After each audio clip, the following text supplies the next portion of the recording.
Hi everyone, hello प्यारे बच्चों। तो बेटा कुल मिला के लगभग 20 दिन बच गए हैं। 5 मई को आपका पेपर है। तो बहुत इंपॉर्टेंट है कि ये 20 दिनों को सही तरीके से यूटिलाइज किया जाए और जो भी मैक्सिमम आउटपुट हो सकती है इन 20 दिनों में वो निकाली जाए। और स्पेशली देखो फिजिक्स में ये होता है कि आप कॉन्फिडेंस लूज कर जाते हो एंड तक आते आते, तो कैसे उस कॉन्फिडेंस को एंड तक बरकरार रखना है ताकि 5 मई वाले दिन जब आप एग्जाम देने जा रहे होगे तो आपको ये नहीं लगना चाहिए कि मेरे को चीज़ें भूल रही हैं या कॉन्फिडेंस सा नहीं आ रहा है। आप फुल कॉन्फिडेंस से जाओगे एग्जाम देने और बढ़िया से अपना पेपर करके आओगे, बिकॉज वो जो 3 घंटे 20 मिनट का टाइम है बेटा, it is all the game of mind, है ना। आप किस तरीके से खुद को काम और कंपोज्ड रख पाते हैं, वो 3 घंटे 20 मिनट में यही मैटर करेगा। भले ही आपने 2 साल से तैयारी करी है, 1 साल से तैयारी करी है, वो सब एक तरफ है, वो सब करते हैं, बट वो 3 घंटे 20 मिनट में जो खुद को काम और कंपोज रख पाएगा और अपना बेस्ट निकाल पाएगा, वही नीट की जंग जीत जाएगा। ठीक है, तो आइए बेटा आपको मैं कुछ टॉपर्स टिप्स भी देता हूं कि आखिरी 20 दिनों में आखिर एक टॉपर बच्चा आज की डेट में क्या कर रहा होगा। मेरा एक छोटा सा अजम्पशन है कि आपका सिलेबस हो चुका है अभी, जो कि बिल्कुल सही भी है ना। इसी चैनल पे 2 बार करा दिया है हमने नवंबर के बाद से, उससे पहले से भी आप पढ़ रहे हैं। ठीक है, तो ऑब्वियसली आपका सिलेबस तो हो रखा है। अब देखो सबसे इंपॉर्टेंट है बेटा कि जो चीजें आपकी फैली हुई हैं, देखो आपने हो सकता है कोई चैप्टर आज से 1 महीने पहले पढ़ा हो सकता है उसको अभी छुआ ना हो। तो सबसे इंपॉर्टेंट जो चीज है ना बेटा, हिंदी में हम लोग उसको बोलते हैं बेटा समेटना, है ना, समेटना। ठीक है, यानी कि ये फील लेना कि यार जो भी मैंने पढ़ रखा है ठीक है, वो मेरे दिमाग में सेट है। ऐसा नहीं कि बिखरा बिखरा सा फील हो रहा है, क्योंकि अब ये सारा का सारा साइकोलॉजिकल गेम होने वाला है बेटा, है ना। अब देखो 20 दिन में ऐसा कुछ नहीं है कि कोई नए 10 चैप्टर पढ़ लेगा। जितना जिसका प्रिपरेशन हो रखा है लगभग उतनी प्रिपरेशन के साथ ही आपको आगे बढ़ना होगा। भले कुछ चीजें अगर छूट रखी हैं तो शायद उसको छोड़ना भी पड़ सकता है, लेकिन 20 दिन में अगर आप जो पढ़ा है उसको समेटोगे नहीं तो फिर आप दिक्कत में आ जाओगे। तो अब आपका फोकस होना चाहिए कि जो भी पढ़ा हुआ है वो अच्छे से आप समेट लो और उन पे आप बढ़िया सी प्रैक्टिस और टेस्ट, ये 2 चीजें करो। ठीक है, तो समेटना यानी कि ये आएगा बेटा रिवीजन से, है ना। आप जितना रिवीजन करोगे चीजें आपका उतना कंट्रोल में आती जाएंगी, आपको पकड़ महसूस होगी सब्जेक्ट के ऊपर कि यार ठीक है, सब्जेक्ट में टॉपिक का तुम नाम लो, मेरे को फॉर्मूला याद है ना। चैप्टर का नाम लो, मुझे सारे टॉपिक्स याद हैं, सभी के फॉर्मूले याद हैं, सबको कैसे अप्लाई करना है मुझे पता है। अब मेरे को किसी चीज पे काम करना है अगर अगले 20 दिन, तो वो है बेटा प्रैक्टिस पे, है ना। खूब सारी मुझे जो है प्रैक्टिस करनी है, खूब सारे मुझे जो है बेटा टेस्ट देने हैं, टेस्ट की मुझे तगड़ी वाली एनालिसिस भी करनी है, और जिस एनालिसिस से मुझे पता चलेगा कि मैं कहां स्टैंड करता हूं, पहली बात तो ये है ना, मुझे एक फीडबैक मिलेगा। ठीक है, और दूसरा मैं कहां मिस्टेक कर रहा हूं उनको मुझे सुधारने का मौका मिलेगा। देखो यार, जब आप कोई गलती एक बार करते हो तो उसको मिस्टेक कहते हैं, लेकिन अगर आप उस चीज को दोबारा कर रहे हो बेटा तो वो पाप होता है। तो मान लीजिए आपने कोई टेस्ट दिया, आपसे कोई एक क्वेश्चन किसी एक रीजन से गलत हो गया, तो वो एक मिस्टेक कहलाएगी। अब उस एनालिसिस में वो मिस्टेक आपके पकड़ में आएगी कि ठीक है मैंने ये गलती करी थी। अब आपका कर्तव्य बनता है कि आप उस मिस्टेक को सुधारें। अगली बार अगर वैसा क्वेश्चन दिखे तो गलती ना हो, क्योंकि अगली बार वो क्या कहलाएगा, पाप कहलाएगा, है ना। तो ये जो प्रोसेस है बेटा, ये आपको फॉलो करना है अगले 20 दिन। और यकीन मानिए कोई भी टॉपर बच्चा जिसकी अच्छी रैंक आने वाली है, जो सिलेक्शन लेने वाला है, वो इन्हीं पॉइंट्स पे अभी काम कर रहा है। आपको भी इन्हीं पॉइंट्स पे काम करना है। अब आते हैं बेटा इनकी डिटेल्स में। ठीक है, रिवीजन कैसे होना चाहिए। देखिए रिवीजन बेटा आपका 2 टाइप का होगा अभी। ठीक है, रिवीजन आपका जो है बच्चों 2 टाइप का होगा।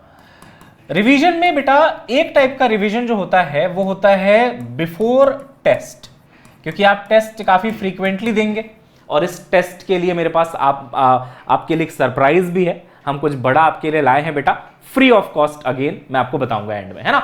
बहुत ज्यादा आपको फायदा मिलेगा इससे। तो बिफोर टेस्ट जो आप रिवीजन करेंगे, तो जाहिर सी बात है बेटा, मान लीजिए आपका कल एक टेस्ट है 2 बजे, और आज में और कल दोपहर तक में आप तीनों सब्जेक्ट पूरा का पूरा रिवाइज नहीं कर पाएंगे। अगर आप नॉर्मल क्लास नोट्स उठाओगे बेटा तो आप रिवीजन पूरा नहीं कर पाओगे। तो ऐसे में जो आपका बिफोर टेस्ट रिवीजन जो होता है बेटा, उसमें आपको काम आएंगे आपके शॉर्ट नोट्स जो आपने बना रखे हैं, खुद के बनाए हैं तो बहुत अच्छा है, वरना इतने सारे शॉर्ट नोट्स आपको मिल जाते हैं कहीं ना कहीं से, मैंने भी दे रखा है। शॉर्ट नोट्स कह लो या फिर आप जिसको फॉर्मूला नोट्स कह लो, मैं फॉर्मूला नोट्स से ज्यादा शॉर्ट नोट्स पे बिलीव करता हूं, क्योंकि शॉर्ट नोट्स पे कुछ इंपॉर्टेंट पॉइंट्स भी हम ऐड कर लेते हैं अपने हिसाब से कि यार इस फॉर्मूले में मुझे ये इंपॉर्टेंट पॉइंट लग रहा है, ये भी मुझे ऐड कर देना चाहिए। तो शॉर्ट नोट्स एक बेहतर चीज होती है। पर ठीक है, आपने जैसे भी बनाया है, जो भी बनाया है, उसको आप रिवाइज करोगे। ये है बिफोर टेस्ट वाला रिवीजन। इसको सर कितना फ्रीक्वेंटली करना चाहिए, मतलब अभी 20 दिनों में कम से कम कितने रिवीजन्स ऐसे वाले हो जाएं जहां पे मेरा शॉर्ट नोट्स रिवाइज हो रहा है, जहां पे मेरा फॉर्मूला नोट्स रिवाइज हो रहा है। तो बेटा मैं कहूंगा कि इस 20 दिनों में अगर आप लगभग 3 से 4 दिन की फ्रीक्वेंसी रखते हो कि फिजिक्स के सारे शॉर्ट नोट्स, सारे फॉर्मूला नोट्स मेरे को हर 4 दिन में रिवाइज करना है या 5 दिन में रिवाइज करना है, तो सोचो 20/4 ये कम से कम आपका 4 to 5 टाइम्स रिवाइज हो जाना चाहिए before your NEET exam. Confidence का लेवल यहां से यहां चला जाएगा एकदम से, है ना। एकदम से आप डिफरेंस फील करेंगे, आपको अच्छा अच्छा सा महसूस होगा, आपको लगेगा हाँ यार पढ़ा हुआ है, समेटा हुआ है सब कुछ, दिमाग में सब कुछ सेट है, जाना है अच्छे से परफॉर्म करके आना है, वहां फोकस करोगे आप। तो 4 से 5 बार आप इसका रिवाइज कर लीजिए। जितनी फ्रीक्वेंसी में आप भूलते हैं फॉर्मूले को, मान लीजिए 3 दिन में भूल जाते हैं तो हर 3 दिन में रिवाइज करिए, 4 दिन में भूल जाते हैं, 4 दिन में भूला भूला सा फील होने लगता है तो हर 4 दिन में रिवाइज करिए, इस तरीके से। तो 20/4 मतलब कम से कम 4 से 5 रिवीजन आपके हो जाएंगे, है ना। ये हो गया बिफोर टेस्ट वाला रिवीजन, ठीक है। दूसरा रिवीजन होता है बेटा जिसमें आप कंप्लीट क्लास नोट्स को पढ़ते हैं। कंप्लीट नोट्स जो आपने क्लास में बनाया होगा, जिसकी मेरे ख्याल से फिजिक्स में कम से कम 3 से 4 कॉपियां मेरे ख्याल से आपकी बन गई होंगी, है ना, सारे चैप्टर्स का मिला दिया जाए तो। लेकिन क्योंकि आप इतने टाइम से पढ़ाई कर रहे हो, अब इन क्लास नोट्स को रिवाइज करने में आपको ज्यादा टाइम नहीं लगता होगा, ठीक है। तो आप क्या करिए बेटा, क्लस्टर्स में पकड़ लीजिए कि आज मेरे को मान लीजिए इलेक्ट्रोस्टैटिक्स से लेके ईएमआई तक इतना क्लास नोट्स रिवाइज करना है। क्लस्टर ले लीजिए, ऐसा नहीं है कि जब आप बैठे तो आपको पूरे सारे चैप्टर्स का नोट्स एक साथ रिवाइज करना है, ऐसा नहीं है। चैप्टर्स में आप डिवाइड कर लीजिए। बेस्ट होता है बेटा इसको 4 पार्ट में डिवाइड करिए आप, ठीक है। NCERT part 1 class 11, NCERT part 2 class 11, NCERT part 1 class 12, NCERT part 2 class 12, ठीक है बेटा। ऐसा आप कर लीजिए डिवाइड। तो आपको क्या होगा बेटा, 4 दिन लगेंगे और पर डे आपको कितना टाइम देना है ये भी मैं आपको बताता हूं। जब आप एनसीईआरटी पार्ट 1 रिवाइज करने जाएंगे क्लास नोट से बेटा, तो आपको क्लास में पढ़ाया गया एक एक कंसेप्ट एक बार गो थ्रू करना है, ठीक है। कुछ फॉर्मूले हैं तो लिख के देखो एक बार अपने से, याद आ रहा है कि नहीं आ रहा। और जो भी, ये सबसे इंपॉर्टेंट है बेटा, जो भी क्वेश्चंस क्लास में कराए गए हैं, जो भी क्वेश्चंस आपके क्लास नोट्स में हैं, उन क्वेश्चंस को तो पक्का करना है। क्योंकि चाहे आपने जिससे भी पढ़ा है, मुझसे पढ़ा है, चाहे किसी भी एक्सपीरियंस टीचर से पढ़ा है बेटा, आपको 40% से 50% पेपर, 40% तो कम से कम कह लो, वो क्लास नोट्स से देखने को मिलेगा। क्योंकि जो स्टैंडर्ड क्वेश्चंस हैं 30 to 40% स्टैंडर्ड क्वेश्चंस ही नीट में पूछे जाते हैं। पूछ लेगा कि भाई ईएम वेव में इलेक्ट्रिक फील्ड मैग्नेटिक फील्ड के बीच का एंगल कितना है, प्लेन के बीच का, उनके बीच का फेज डिफरेंस कितना है, ये सब आप क्लास नोट से ही छोटी छोटी चीजें निकाल लोगे। सारी चीजें आपको पढ़नी है ना। तो सोचो एक साइकिल खत्म करने में, क्लास नोट्स का एक साइकिल खत्म करने में आपको कितना टाइम लग रहा है बेटा, आपको लग रहे हैं 4 दिन। आपको कितने लग रहे हैं बेटा, 4 दिन। एक साइकिल यानी कि एक बार ये पूरा का पूरा रिवाइज हो गया। अब मान लीजिए आपने 4 दिन में पूरा का पूरा एक बार सिलेबस रिवाइज कर लिया, तो ऐसा जरूरी नहीं है कि 5वें दिन से फिर से आपको इसको रिवाइज करना है। मैं आपको कहूंगा पूरी फिजिक्स का जो क्लास नोट्स है उसको रिवाइज करने के लिए आप कम से कम 2 बार रिवाइज कर लीजिए। अभी आपके पास कितने दिन बचे हैं बेटा, 20 दिन, राइट। तो या तो आप ऐसा कुछ प्लान कर लीजिए कि मैं बस एक आइडिया दे रहा हूं, हो सकता है आप कोई और डेट्स प्लान करें। हो सकता है आप ये प्लान करो कि 16 अप्रैल को मैं ये करूंगा, 17 अप्रैल को ये, 18 अप्रैल को ये और 19 अप्रैल को ये। 16, 17, 18, 19 में मेरा ये चारों पार्ट यानी कि पूरी फिजिक्स एक बार ढंग से रिवाइज हो गई। उसमें जितना टाइम लगेगा मैं दूंगा, है ना। ये 4 दिन मैंने दे दिए, बढ़िया से रिवाइज हो गया। अब बेटा एक बार और अगर ये हो जाए तो बहुत अच्छा है, बहुत अच्छा है एक बार अगर ये और हो जाए, ठीक है ना। तो आप हो सकता है इसके बाद आप 3-4 दिन का गैप ले लीजिए, 6 दिन का गैप ले लीजिए। फिर आपने क्या किया, 25 या 26 को, है ना, 25 या 26, ये हो सकता है 26 27, 26 को आपने पूरा 11th का नोट्स एक बार रिवाइज कर लिया, कंप्लीट 11th, और 27 को आपने एक बार कंप्लीट 12th रिवाइज कर दिया। तो मैं क्या कह रहा हूं, पहले साइकिल में भले ही आपको 4 दिन लग गए, 11th part 1, 11th part 2, 12th part 1, 12th part 2, 16 17 18 19 को आपने ये कर लिया, 26 और 27 को आप एक काम करो, एक दिन में 11th, एक दिन में 12th खत्म कर दो, क्योंकि जैसे जैसे आप जितना रिवीजन करते जाते हैं आपका टाइम कम लगने लग जाता है। तो अगर आपको क्लास नोट्स के सारे क्वेश्चन हो गए, एक एक कंसेप्ट रिवाइज हो गया ढंग से, तो आपका कॉन्फिडेंस नेक्स्ट लेवल पे जाएगा, ठीक है ना। और इसके साथ साथ पैरेलल ये वाला रिवीजन भी चलते रहना चाहिए, हर 4 दिन में उठाया। शॉर्ट नोट पढ़ने में टाइम ही कितना लगता है, उसका नाम ही है शॉर्ट नोट्स, है ना, वो तो बहुत कम टाइम में हो जाएगा। टेस्ट देना है, कल सैटरडे को मान लो टेस्ट है, बस ये क्वेश्चंस मतलब सारे शॉर्ट नोट्स देख के चले गए, सारे फॉर्मूला नोट्स देख के चले गए, ठीक है। अब ये था बेटा रिवीजन, ये था चीजों को समेटना कैसे है, ठीक है ना। ये जो बिखरा बिखरा सा सब कुछ महसूस हो रहा है, ये लास्ट के दिन में, लास्ट के 20 दिनों में समेटा कैसे जाएगा, ये वो था, ठीक है। तो ये वाला हो गया, चलो आपने समेट लिया। इसके साथ साथ बेटा आपको खूब सारी प्रैक्टिस करनी है, ठीक है। तो देखो मैंने आपको इन्फॉर्म कर दिया था आज वाले सेशन में कि 16 से 22 में अवेलेबल नहीं हूं, एक शादी है घर में, वहां मुझे जाना होगा, लेकिन मैं आपके लिए ना कुछ छोटे छोटे प्रैक्टिस सेशंस रिकॉर्ड करके जा रहा हूं। एक तो आप उन प्रैक्टिस सेशंस को देखना बेटा, ठीक है, उसमें मैं बढ़िया क्वेश्चंस इंक्लूड करूंगा जो कि मोस्ट एक्सपेक्टेड टाइप के होंगे। रोज वो एक आपको वीडियो मिलता रहेगा, ठीक है, 16 से लेके 22 तक रोज एक वीडियो आपको मिलता जाएगा। फुल सिलेबस होगा, किसी दिन 11th होगा, किसी दिन 12th होगा, ऐसे आपको रोज एक एक वीडियो जो है मिलती जाएगी, ठीक है। ये आपको मिलेगी बेटा 16 को तो नहीं मिलेगी, 16 को तो संकल्प नीट वेदांतु पे है मेरा सेशन, है ना, 16 यानी कि, है ना, ट्यूसडे को।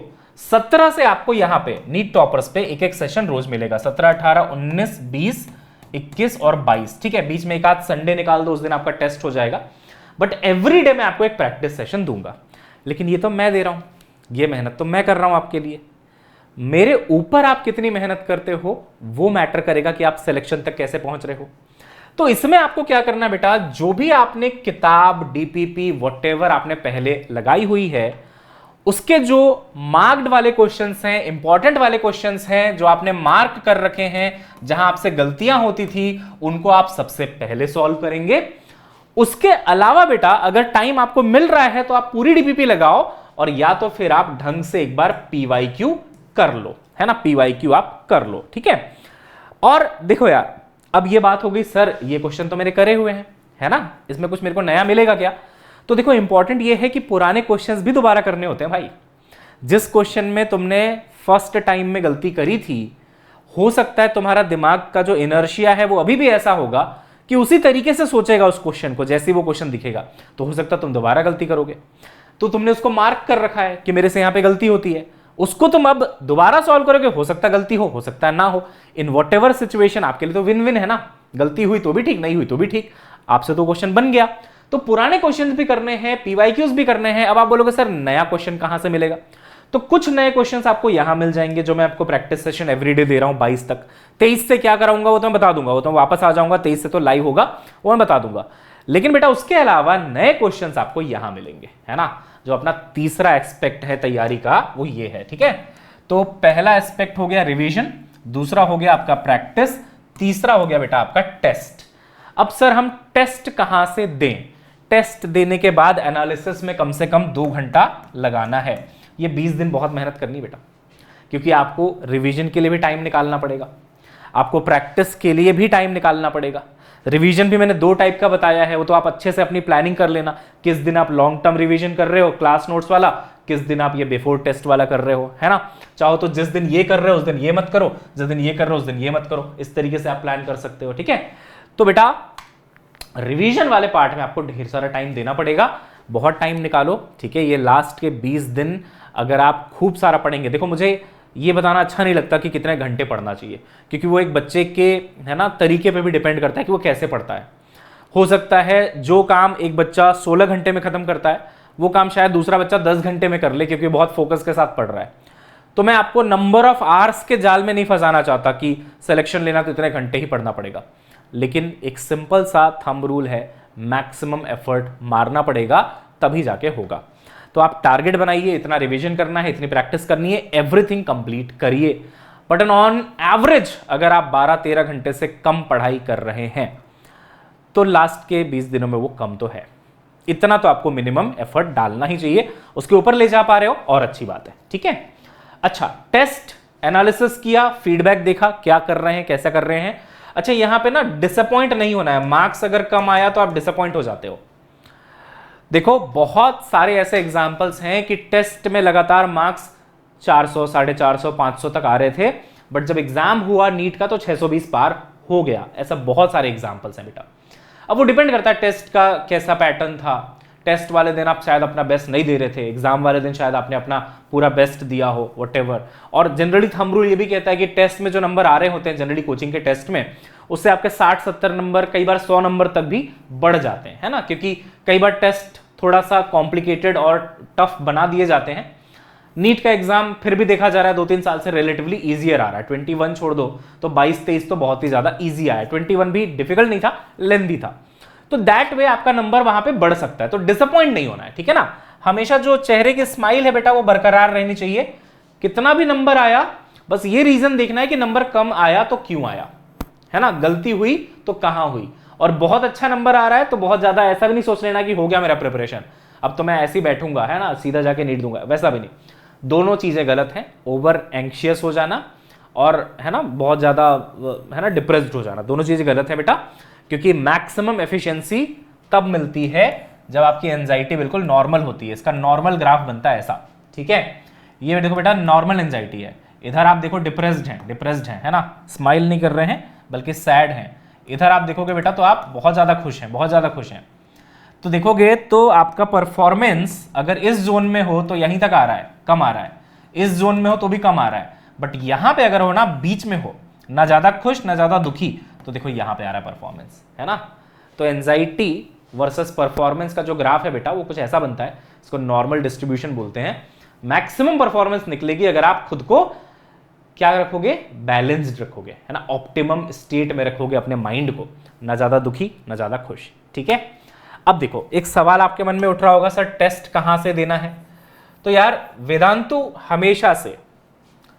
हमेशा से इस चीज में बिलीव करता आया है कि किसी भी बच्चे का प्रिपरेशन इस बात पे नहीं रुकना चाहिए कि भाई पैसे नहीं थे, है ना, टेस्ट सीरीज नहीं ले पाए, नथिंग लाइक दैट, ठीक है। आपने देखा होगा जब से चैनल स्टार्ट हुआ है नवंबर से, हम आपको फ्री में कितनी सारी चीजें देते आए हैं।